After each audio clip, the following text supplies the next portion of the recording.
All right, good morning, students. Today we are learning Geography Chapter 6, Part 4. This is the last part for Geography Chapter 6. What's our objective for today? Our objective for today is students will be able to comprehend the concept of life expectancy and literacy rate in India and Brazil and answer questions on the same. All right. तो आज हम क्या दो concept सीखने वाले हैं? Life expectancy and literacy rate. All right. So moving on, what are the four things we are learning today? We are learning about life expectancy. We are learning about factors affecting life expectancy in India and Brazil. Then we are learning about literacy rate and factors affecting literacy rate in India and Brazil. यानी कि ये दो जो concepts है, life expectancy and literacy rate, ये दोनों क्या क्या है और इंडिया और ब्राजील में इन दोनों के ऊपर असर क्यों पड़ता है वो हम जानने वाले. So students keep your pen and notebooks ready. You have to write down notes in today's video. Alright. And also pay attention to what I'm saying. If you do not understand, go back a little and watch the video or watch that part of the video again. Alright. Moving on to the first topic, students. Life expectancy. Now what is life expectancy? The average number of years a person born in a country is expected to live is known as life expectancy. यानी कि एक इंसान जो country में एक average number of years जो जी सकता है, that is known as life expectancy. So for example, अगर मुझे पता लगाना है कि इंडिया में लोग कितने सालों तक जीते हैं, तो मैं जितने भी मरे हुए लोगों का एज है मैं वो निकाल के उनका एवरेज निकालूंगा, उससे मुझे लाइफ एक्सपेक्टेंसी पता लगेगा. Alright. So what is life expectancy? Basically the average number of years a person born in a country is expected to live. यानी कि वो कितने साल, अगर तुम इंडिया में बॉर्न हुए हो तो तुम कितने साल जियोगे, अगर तुम जापान में बॉर्न हुए हो तो तुम कितने साल जियोगे. That is life expectancy. A higher life expectancy reflects better levels of development.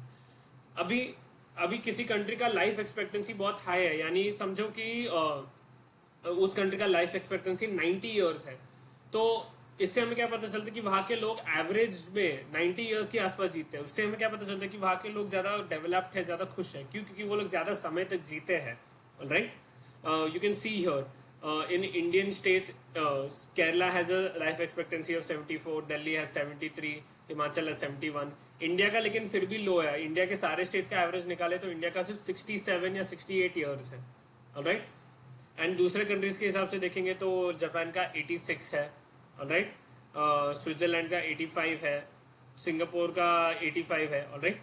सो इससे हमें क्या पता चलता है कि जो कंट्री में हायर लाइफ एक्सपेक्टेंसी है या ज्यादा साल जीने का चांस है, उन कंट्रीज में डेवलपमेंट ऑब्वियसली अच्छा ही होगा. और लाइफ एक्सपेक्टेंसी को इंक्रीज कैसे करते हैं? Improvement in health facilities, progress in the medical field, access to nutritious food leads to an increase in average life expectancy. ये जो नंबर ऑफ इयर्स है जीने का हर कंट्री में बढ़ाया कैसे जा सकता है? First is improvement in health facility. सभी को पता है हेल्थ बहुत इंपॉर्टेंट है, तो डॉक्टर्स, हॉस्पिटल्स, दवाइयाँ, ये सब चीजें इंप्रूव होती रहनी चाहिए, तभी लाइफ एक्सपेक्टेंसी के जो इयर्स है वो बढ़ेंगे. Progress in medical field. Medical field में अगर तुम्हें प्रोग्रेस लाना है, मतलब दवाइयाँ कैसे बन रही है, उनका क्वालिटी कैसा है. Alright. So that needs to be improve. And access to nutritious food. Health किसके रिलेटेड है? फूड के रिलेटेड. हमारे बॉडीज फूड पे चलती है, तो जिस क्वालिटी का फूड मिल रहा है, कितना फूड मिल रहा है, कितना फूड की कमी है, अगर ये सब प्रॉब्लम सॉल्व होंगे तभी हमारी कंट्रीज की लाइफ एक्सपेक्टेंसी या पॉपुलेशन की लाइफ एक्सपेक्टेंसी बढ़ेगी. If you notice, India life expectancy is very very low. Alright. लोग 68 इयर्स के आसपास ही, मतलब एवरेज 68 इयर्स के आसपास तक ही जीते हैं. उसके आगे वो हमारी बॉडी या हमारे जो हेल्थ सिस्टम है उनको संभाल नहीं सकते. So why is that so? Let's look at a few comparison between India and Brazil. ठीक है. यहाँ पे you can see life expectancy in Brazil is around 75 years and in India में 68 इयर्स के आसपास. So what are the factors affecting life expectancy? First, Brazil has a higher life expectancy than India, 75 years versus 68 years. The major reason for this is the size of population of both. For this difference is the size of population in the both countries. अभी India का इतना लो क्यों है, Brazil का इतना high क्यों है? The first reason is population. Obviously अगर तुम्हारे पास ज्यादा लोग हैं तो तुम्हें ज्यादा खाना बनाना पड़ेगा, ज्यादा हॉस्पिटल्स बनाने पड़ेंगे, ज्यादा दवाइयां बनानी पड़ेगी, और जितने ज्यादा लोग हैं उतना बनाना मुश्किल पड़ता है. राइट. सबको इक्वली नहीं मिल सकता. Right. And that is why life expectancy in India is lower than Brazil. Right. Poor nutrition, high infant mortality, and slow development in the health sector are other reasons for low life expectancy in India. Poor nutrition यानी खाने की कमी, कभी कभी सूखा पड़ जाता है, फार्मर्स के क्रॉप्स बर्बाद हो जाते हैं, उनके लिए गवर्नमेंट ज़्यादा कुछ कर नहीं रही है. हाई इन्फेंट मोर्टेलिटी, बच्चे ज़्यादा मर जाते हैं इंडिया में. क्यों? क्योंकि उनको सही समय तक दवाइयाँ नहीं पहुंचाई जाती, उनको वैक्सीन नहीं मिलते. कुछ लोग पोलियो से मरते हैं, कुछ लोग अलग अलग बीमारियों से मरते हैं. तो बच्चे जो है उनका डेथ रेट सबसे ज़्यादा है इंडिया में. And slow development in the health sector. Health का जो सेक्टर है, हॉस्पिटल्स बनाना, डॉक्टरों को जॉब्स देना, डॉक्टरों को एजुकेशन देना, हाई क्वालिटी एजुकेशन देना, ये सब बहुत स्लोली हो रहा है इंडिया में. इसलिए इंडिया का लाइफ एक्सपेक्टेंसी जो है वो बहुत लो है. Alright, India's life expectancy is low because of all these reasons. Alright, moving on. Now we are coming to the second concept, that is literacy rate. Now what is literacy rate? Literacy rate is the total number of literate persons, literate yani educated persons, in a given age group expressed as a percentage of the total population in that age group. तो literacy rate क्या है कि किसी भी age group में what are the total number of educated यानी literate persons. Okay, जितना भी total number है उसको percentage में दिखाना, that is the literacy rate. And obviously जितना ज्यादा हाई रेट रहेगा लिटरेसी का, उतना ज्यादा डेवलपमेंट रहेगा. अगर एजुकेशन का रेट हाई है then obviously development will also be high.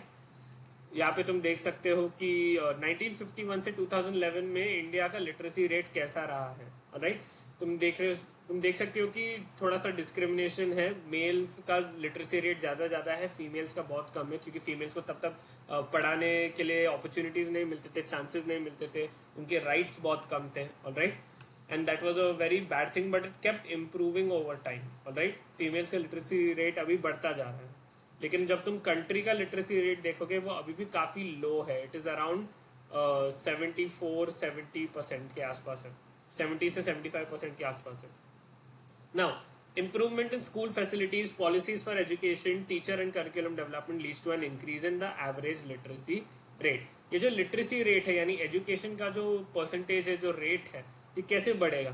Improvement in school facilities, schools में अलग अलग फैसिलिटीज डालना, डेवलप करना, उनमें टॉयलेट्स होने चाहिए, उनमें कंप्यूटर रूम्स होने चाहिए, उनमें लेबोरेटरीज होने चाहिए, तभी जाके लिटरेसी रेट, एजुकेशन रेट बढ़ सकता है.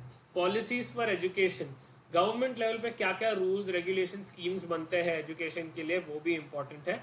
And teacher and curriculum development, teacher को ट्रेनिंग देना, बुक्स बनाना, बुक्स कैसे बन रहे हैं, other books filled with mistakes or other books very high level, have a very high level of quality, and they are very easy to understand, and the concepts are broken down very well.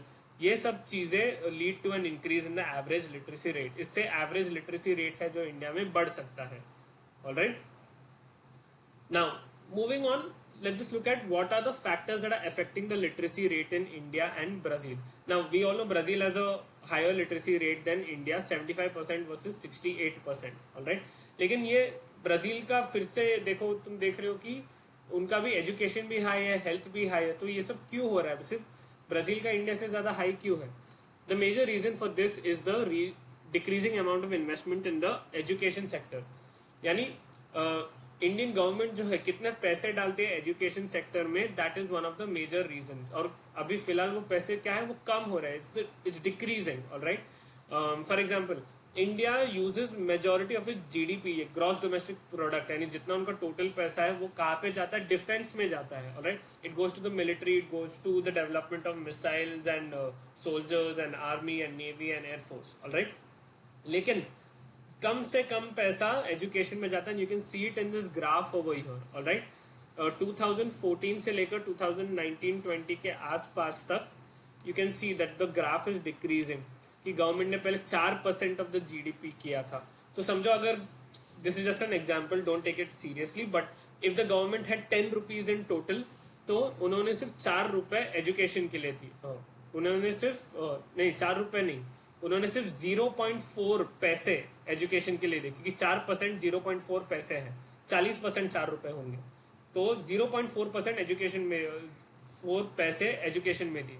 अगर government के पास 10 रुपए थी तो अभी फिर वो number बदल गया, फिर वो 0.37 पैसे हो गया, फिर वो कम होते गया। ऑलराइट, सो इससे हमें क्या पता चलता है कि government of India is spending less and less on education. इससे हमें क्या पता चलता है कि एजुकेशन फैसिलिटीज इंप्रूव नहीं हो रहे, टीचर्स को ट्रेनिंग नहीं मिलेगा, टीचर्स को सैलरी नहीं मिलेगी, तो वो लोग अच्छे से पढ़ाएंगे क्यों, या फिर लोग टीचर का जॉब ही क्यों लेंगे अगर उनको सैलरी अच्छे से नहीं मिल रही है, उनको पढ़ाने का ट्रेनिंग नहीं मिल रहा है।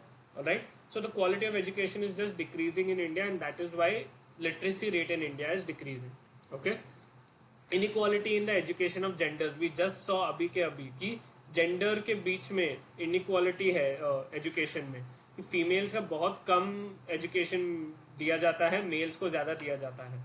ऑलराइट, पॉवर्टी, गरीबी इंडिया में बहुत सारा है। हमारे पास बहुत सारे गवर्नमेंट स्कूल्स हैं जो फीस चार्ज नहीं करते, लेकिन वो गवर्नमेंट स्कूल्स हमेशा ठीक से नहीं चलते और हमारा पॉपुलेशन भी बहुत हाई है, तो गरीबी की वजह से लोगों को अच्छा एजुकेशन नहीं मिल पाता है। Alright, and learning disabilities, there are different mental and learning disabilities that stop a child from learning. For example, we have the learning disability called ADHD. We have the disability called ADHD, यानी attention deficit hyperactive disorder, जिसका मतलब है कि वहां पे कोई attention नहीं, कोई बच्चा जो है वो किसी चीज पे ध्यान नहीं दे सकता। और you have learning disabilities like dyslexia, right, जिसमें बच्चों को अक्षर समझ में नहीं आते, या कैलकुलिया, जिसमें बच्चे कैलकुलेट नहीं कर पाते नंबर्स को। Right, so these are the different learning disabilities जिसकी वजह से बच्चों को बहुत दिक्कत होती है। लेकिन हमारे कंट्री में students, you might have heard कि you might have not seen a lot of learning disabilities around, कि इंडिया में जो भी लर्निंग डिसेबिलिटीज है वो ज्यादातर दिखते नहीं है हमें, या बहुत कम दिखते हैं। क्यों? क्योंकि लोगों को पता ही नहीं रहता कि किन किन बच्चों को है, किन किन बच्चों को नहीं है, क्योंकि हमारे डॉक्टर्स, हमारा जो हेल्थ केयर सिस्टम है, जो हमारा हॉस्पिटल वाला सिस्टम है, उसमें डॉक्टर्स ट्रेन नहीं है इन सब चीजों को देखने के लिए। It's a small connection I am making. हमारा जो हेल्थ केयर फैसिलिटीज है वो इतना क्वालिटी में अच्छा नहीं है जिससे हमें इन लर्निंग डिसेबिलिटीज के बारे में पता चल सकता है, and that is why we are not able to solve this problem. Right, so these are a few other reasons for the low literacy rate in India. Alright, moving on. With that, we have reached the end of our lecture, students. These are the two questions I wanted to answer today. First is draw a web diagram of reasons for low literacy rate in India. तो तुम्हें बीच में low literacy rate in India लिखना है और फिर उसके side में उसके reasons. And the second question is, how can India solve the problem of poor nutrition? State 2 or 3 steps that can be taken. India अपने ये जो खाने की प्रॉब्लम का जो दिक्कत है उसको कैसे सॉल्व कर सकता है? List down any 2-3 steps that we can take. Remember, student, this second question is not in your notes. All right, you have to think of your own answer and write it down कि India का जो खाने का problem है उसको solve कैसे किया जा सकता है। कोई भी 2 से 3 स्टेप्स तुम्हें लिखना है। All right, with that we have reached the end of our lecture, students. Thank you so much for attending. If you have any doubts, send me a voice note on WhatsApp or send me a text on WhatsApp. All right, with that we have ended geography chapter 4. Thank you all of you for attending and have a nice day.